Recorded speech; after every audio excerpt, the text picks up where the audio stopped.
Hello dear students, as usual I am Navneel Gaud from Tagore School Parbatsar and it is the online class of Environmental Studies of class 5th। ये आज की class जो है वो Environmental Studies यानी EVS की class है class 5th के लिए। Dear students, we are studying the first lesson of this book। प्यारे बच्चों, इस क्लास में हम लोग पढ़ रहे हैं पहला लेसन, फर्स्ट लेसन इस 5th क्लास का। Dear students, I want to tell you I have posted 2 videos of the first lesson already. इस फर्स्ट लेसन के 2 वीडियो में पहले ही पोस्ट कर चुका हूं and I have also given you some written work from that 2 videos.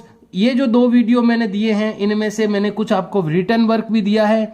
I hope you have completed your written work in your notebooks. मुझे आशा है कि आपने अपनी नोटबुक्स में अपना रिटन वर्क कंप्लीट किया होगा। Dear students, we have to start today's part of the lesson.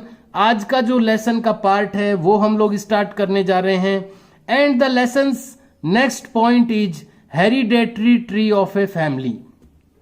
किसी भी फैमिली का आनुवंशिक पेड़, हेरिडेटरी का मतलब होता है आनुवंशिक, यानी वो चीज जो एक पीढ़ी से दूसरी पीढ़ी में जाती है, एक जनरेशन से दूसरी जनरेशन में जाती है, ट्रांसफर होती है, उसको हेरिडेटरी कहा जाता है।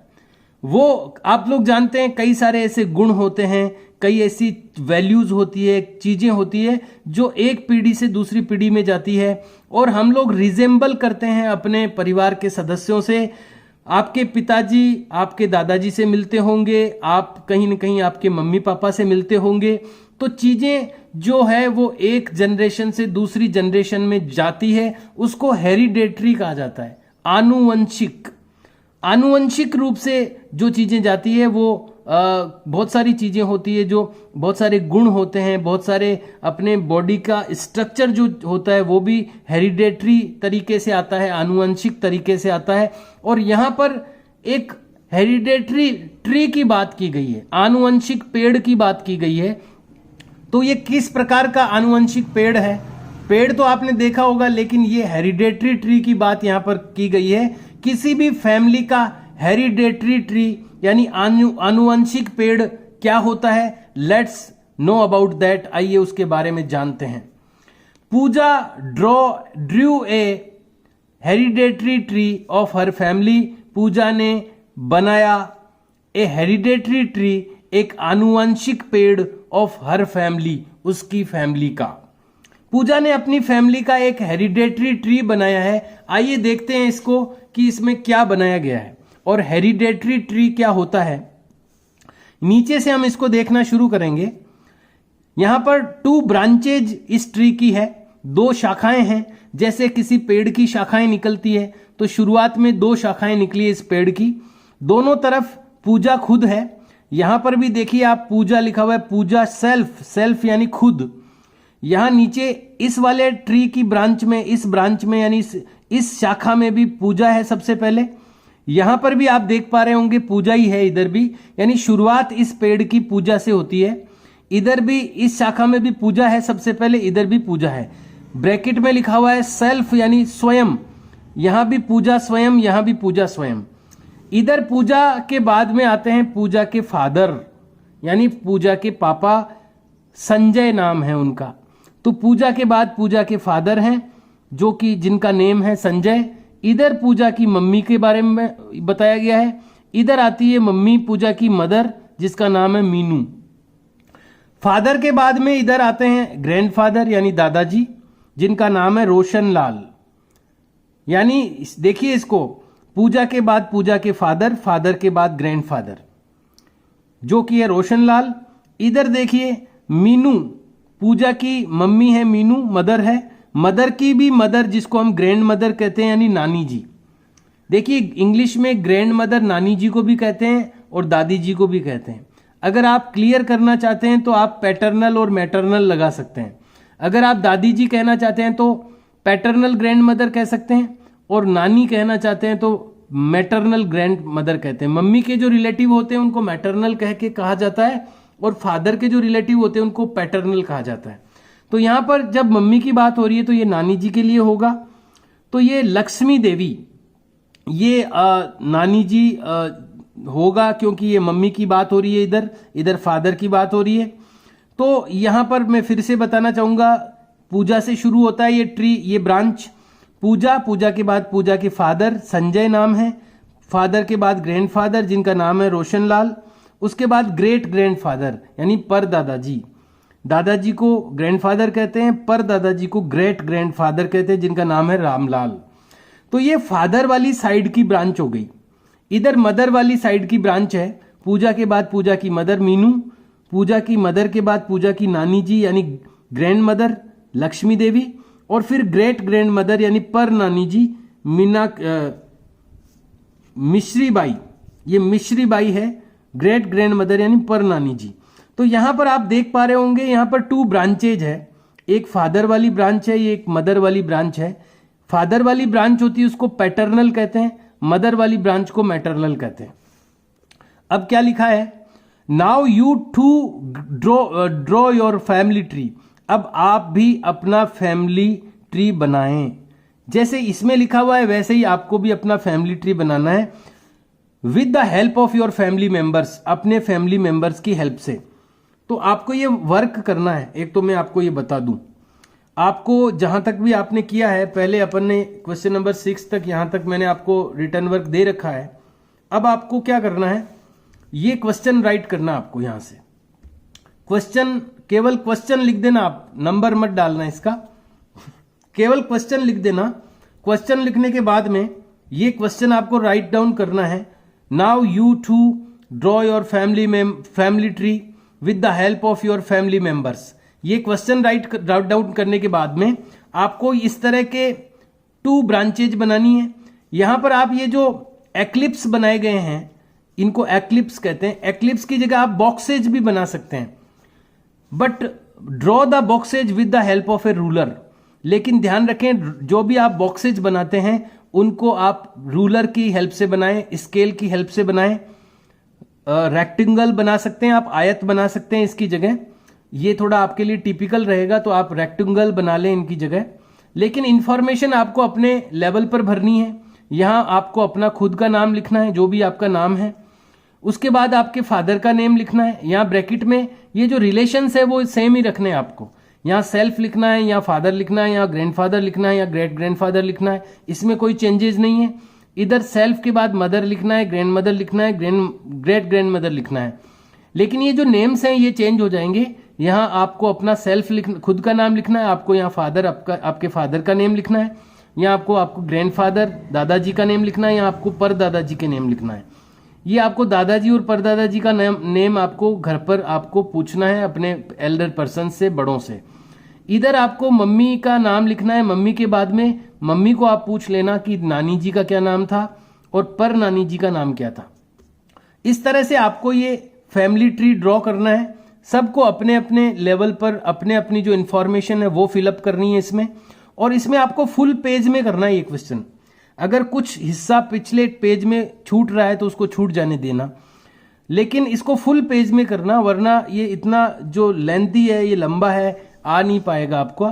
तो आप फुल पेज में इस क्वेश्चन को करें और बहुत ही नीट एंड क्लीन करें, साफ सुथरा करें। जो भी लिखें वो क्लियरली दिखना चाहिए। बॉक्सेज छोटे नहीं बनाएं, बड़े बड़े बॉक्स बनाएं ताकि चीजें आसानी से लिखी जा सकें उसमें। और टू जो लाइंस हैं उसका एक बॉक्स बनाएं ताकि फर्स्ट लाइन में आप नेम लिख सकें, सेकंड में आप अपना रिलेशन लिख सकें। तो इस तरह से आपको ये वर्क करना है। Let's read the next point. आइए पढ़ते हैं अगला पॉइंट। ये मैंने रिटर्न वर्क आपको दे दिया है, ये आपको करना है अपनी नोटबुक में। And you can show the notebook, आप अपनी नोटबुक दिखा सकते हैं on every Saturday. Her Saturday को, शनिवार को 8 AM to 10 AM, सुबह 8 बजे से 10 बजे तक आप दिखा सकते हैं, केवल सैटरडे को। Books are also available on the shop, books भी अवेलेबल है शॉप पर, कोई लेना चाहें तो। After coming back to her home, after यानी बाद में, कमिंग बैक यानी वापस आने के, टू हर होम अपने घर पर, अपने घर पर वापस आने के बाद में, Neha asks her father, Neha पूछती है हर फादर यानी उसके पिता को। नेहा उसके फादर को पूछती है घर आने के बाद में, why don't our grandfather, grand mother, चाचा, चाची लिव विद अस। वाई यानी क्यों, डोंट यानी रहते हैं, लिव देखिए ये डोंट यहां लिव से कनेक्ट होगा, डोंट लिव नहीं रहते हैं, why don't live, why don't live क्यों नहीं रहते हैं। ये यहां डोंट के साथ आपको यहां से आप अटैच करेंगे समझने के लिए, तब आप समझ पाएंगे इस सेंटेंस को। डोंट के साथ में ये जो इसकी वर्ब है, क्रिया है, मेन वर्ब, इसको आप अटैच करते हुए इसका मीनिंग निकालेंगे। वाई डोंट लिव, क्यों, वाई यानी क्यों नहीं रहते हैं, क्यों नहीं रहते हैं अवर ग्रैंडफादर हमारे दादाजी, ग्रैंड मदर यानी दादी जी, चाचा चाची विद अस हमारे साथ। इसका पूरे का मीनिंग क्या हुआ कि हमारे दादाजी दादी जी चाचा चाची हमारे साथ क्यों नहीं रहते हैं।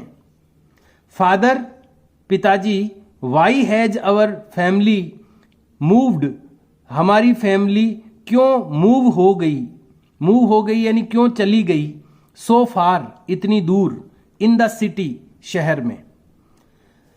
उसके कई क्वेश्चन करती है अपने फादर से। पहला क्वेश्चन तो ये करती है कि हमारे ग्रैंडफादर ग्रैंड मदर चाचा चाची हमारे साथ क्यों नहीं रहते। सेकंड क्वेश्चन वो करती है अपने फादर से कि father why has our family moved, हमारी फैमिली क्यों मूव हो गई, मूव यानी क्यों चली गई, सो फार इन द सिटी, शहर में इतनी दूर क्यों आ गई हमारी फैमिली गांव से। और तीसरा क्वेश्चन जो उसका होता है, कांट वी वर्क टुगेदर, क्या हम साथ में काम नहीं कर सकते, स्टेइंग इन अवर विलेज, हमारे गांव में रहते हुए। कांट यानी सकते नहीं, वी वर्क यानी हम कर सकते हैं, क्या हम नहीं कर सकते हैं, टुगेदर वर्क यानी काम, टुगेदर यानी साथ में, स्टेइंग इन अवर विलेज हमारे गांव में रहते हुए, क्या हम अपने गांव में रहते हुए अपना काम नहीं कर सकते हैं। ये थ्री क्वेश्चंस वो अपने फादर से आस्क करती है, पूछती है। Now there is a box, यहां पर बॉक्स दिया हुआ है और इस बॉक्स में इस क्वेश्चन का आंसर भी दिया हुआ है जो इसने अपने फादर से पूछे हैं। इसने अपने फादर से ये पूछा है कि हम लोग शहर में क्यों आ गए, हमारी फैमिली हमारे साथ क्यों नहीं रहती, और क्या हम गांव में एक साथ रह करके काम नहीं कर सकते। थिंक एंड टेल, सोचें और बताएं। What might have Neha's father answered to her, क्या नेहा के फादर ने आंसर, माइट यानी संभावना के लिए यूज किया जाता है। What might have father's answered, क्या उसके फादर ने आंसर दिया होगा टू हर, उसको। यानी ये जो क्वेश्चंस उसने नेहा ने अपने फादर से पूछे थे, what might have Neha's father answered, क्या नेहा के फादर ने आंसर दिया होगा टू हर, उसको। अब ये क्या आंसर दिया होगा, देखिए कि ये ऐसा क्यों है कि उसको नेहा की फैमिली को शहर में आके रहना पड़ा, उसके फैमिली के मेंबर्स उनके साथ नहीं रहते, या वो अपने गांव में जो लोग रहते हैं उनके साथ में मिलकर काम नहीं कर सकते। तो क्या आंसर दिया होगा उसके फादर ने उसको, ये यहां पर दिया हुआ है। दीज डेज, उन दिनों, इन सर्च ऑफ वर्क और प्रोफेशन, वर्क या प्रोफेशन यानी काम के तलाश में, और फॉर हायर एजुकेशन, उच्च शिक्षा के लिए, फैमिलीज यानी परिवार, हैव स्टार्टेड मूविंग, मूविंग यानी जाना शुरू हो चुके थे, हैव स्टार्टेड यानी शुरू हो चुके थे, मूविंग यानी जाना, या माइग्रेटिंग भी कहते हैं। जब कोई अपनी जगह छोड़कर चला जाता है उसको माइग्रेशन कहते हैं। माइग्रेटिंग यानी विस्थापित होना, टू सिटीज, शहरों में। अब उसके फादर बताते हैं उसको कि क्यों हम लोग शहर में आ गए। दीज डेज, उन दिनों, यानी ये उन दिनों की बात बता रहे हैं पिताजी कि जब हम शहर में आए थे, क्यों आए थे। दीज डेज, उन दिनों, in search of work, work की सर्च में, वर्क यानी काम की, सर्च यानी तलाश में, काम को प्रोफेशन भी कह सकते हैं, व्यवसाय भी कह सकते हैं। वर्क की सर्च में, काम की तलाश में, और फॉर हायर एजुकेशन या उच्च शिक्षा की तलाश में। फैमिलीज हैव स्टार्टेड, परिवारों ने शुरू कर दिया था। मूविंग यानी जाना, जिसको माइग्रेटिंग भी कह सकते हैं।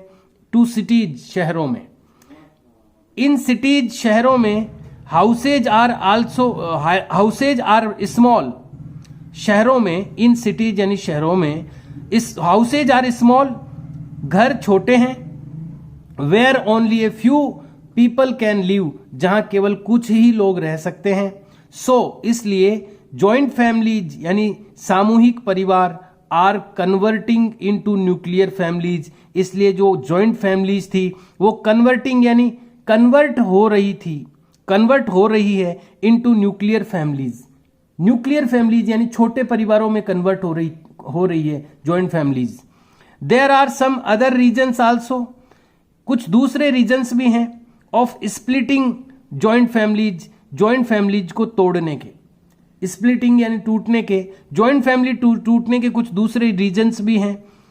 Constant changes are taking place in number of family members, constant यानी लगातार, चेंजेज यानी बदलाव, आर टेकन प्लेस हो रहे हैं इन नंबर ऑफ फैमिली मेंबर्स, परिवार के सदस्यों की संख्या में, यानी लगातार बदलाव हो रहे हैं परिवार के सदस्यों की संख्या में।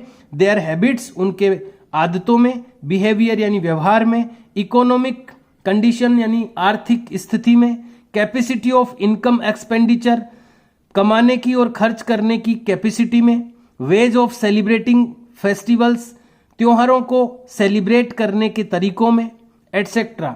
ये जो कारण हैं, इन कारण से भी परिवार टूट रहे हैं। इन कारणों से परिवार क्यों टूट रहे हैं? क्योंकि लोगों का बिहेवियर बदल रहा है, व्यवहार बदल रहा है, तो कई बार गलत व्यवहार के कारण भी परिवार टूट जाते हैं। इकोनॉमिक कंडीशन यानी कईयों की आर्थिक स्थिति अच्छी नहीं होती तो परिवार टूट जाते हैं। कई बार जो इनकम और एक्सपेंडिचर यानी कमाने और खर्च करने की जो कैपेसिटी होती है वो भी कई बार परिवारों में अलग अलग होती है, तो उसके कारण भी परिवार टूट जाते हैं, बड़े परिवार, और बन जाती क्या है, न्यूक्लियर फैमिलीज बन जाती है। वेज ऑफ सेलिब्रेटिंग फेस्टिवल्स, त्योहारों को मनाने का जो तरीका है वो आजकल अलग हो गया है, पैसा ज़्यादा खर्च करने लगे हैं लोग त्योहारों को मनाने में, और तरीके बदल गए हैं, तो इस कारण से भी परिवार छोटे होने लगे हैं।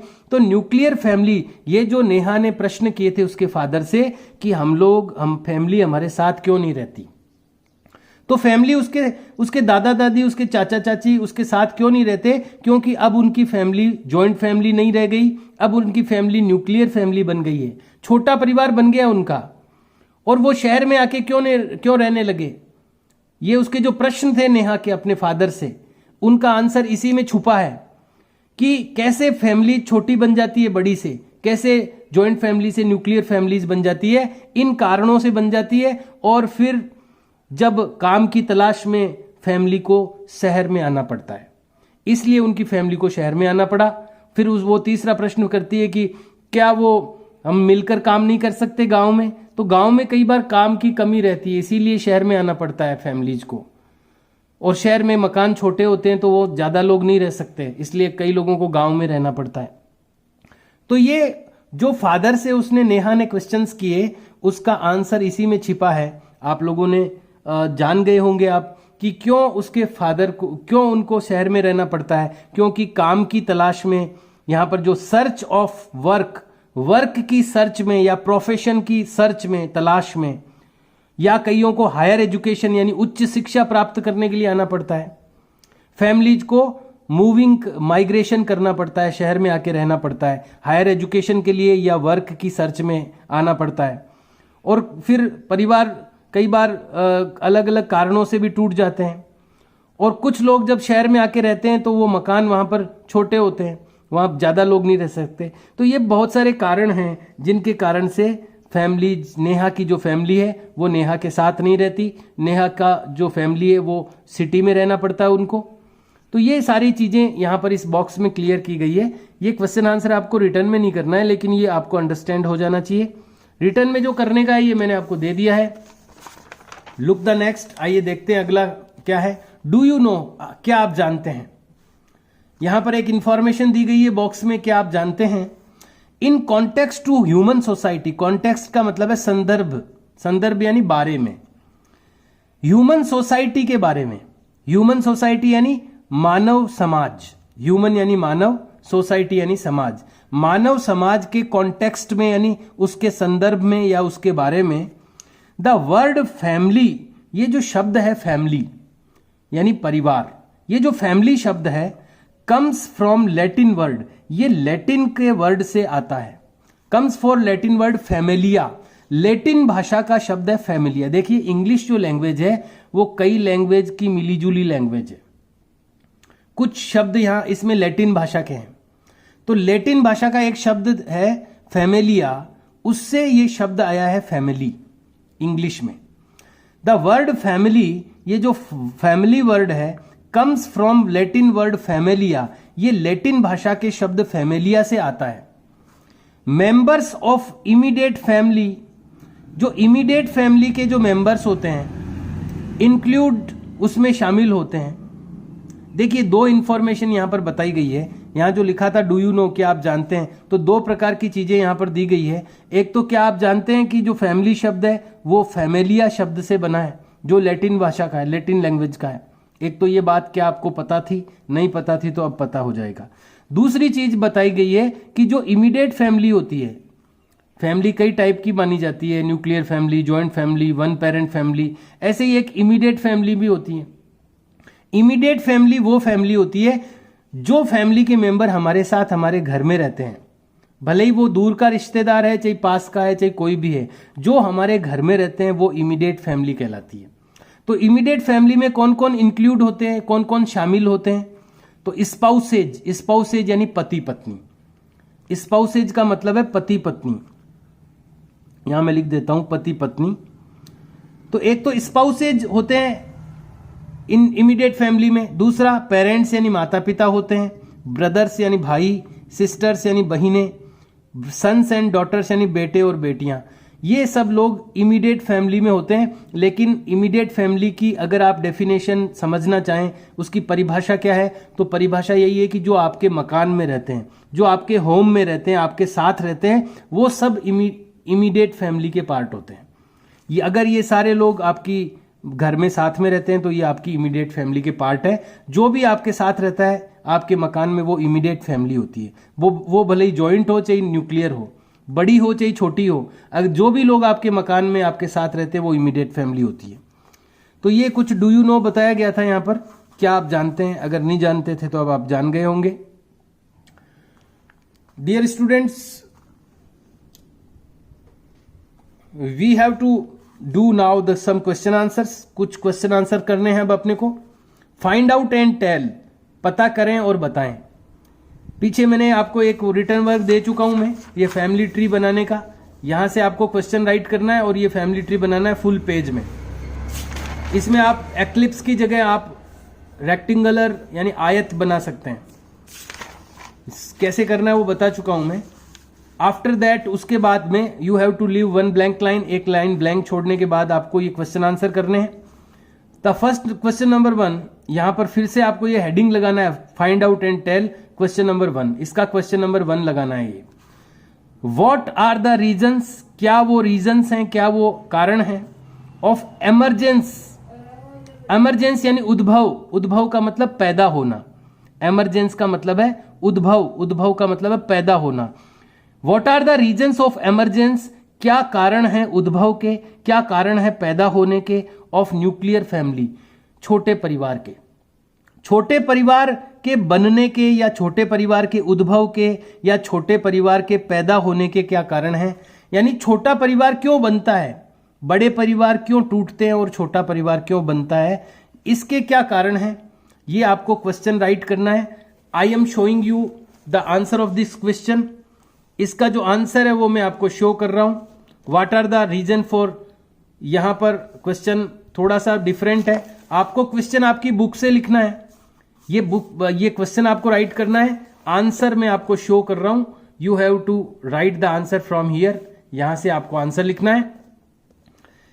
स्मॉल हाउसेज, अब देखिए अपने को लिखना क्या है आंसर में कि छोटे परिवार क्यों बनते हैं, स्मॉल फैमिलीज बनने के क्या कारण है, ये क्वेश्चन है अपना। तो हम लोग यहां पर वो रीजंस बताएंगे, वो कारण बताएंगे जिनके कारण से स्मॉल फैमिलीज या न्यूक्लियर फैमिलीज बनती हैं। स्मॉल हाउसेज, छोटे मकान। Difference of habits of family members, family members की जो हैबिट्स है यानी आदतें हैं उनमें डिफरेंस यानी अंतर, यानी किसी फैमिली मेंबर की क्या आदत है, किसी फैमिली मेंबर की क्या आदत है। कई बार आदतों में बदलाव के कारण से भी परिवार टूट जाते हैं और बड़ा परिवार टूट के छोटा हो जाता है, जॉइंट फैमिली टूट के न्यूक्लियर बन जाती है। तो ये भी एक रीजन होता है कई बार न्यूक्लियर फैमिली बनने का। डिफरेंस ऑफ हैबिट्स यानी आदतों में डिफरेंस यानी अंतर ऑफ फैमिली मेंबर्स की हैबिट्स में डिफरेंस यानी उनके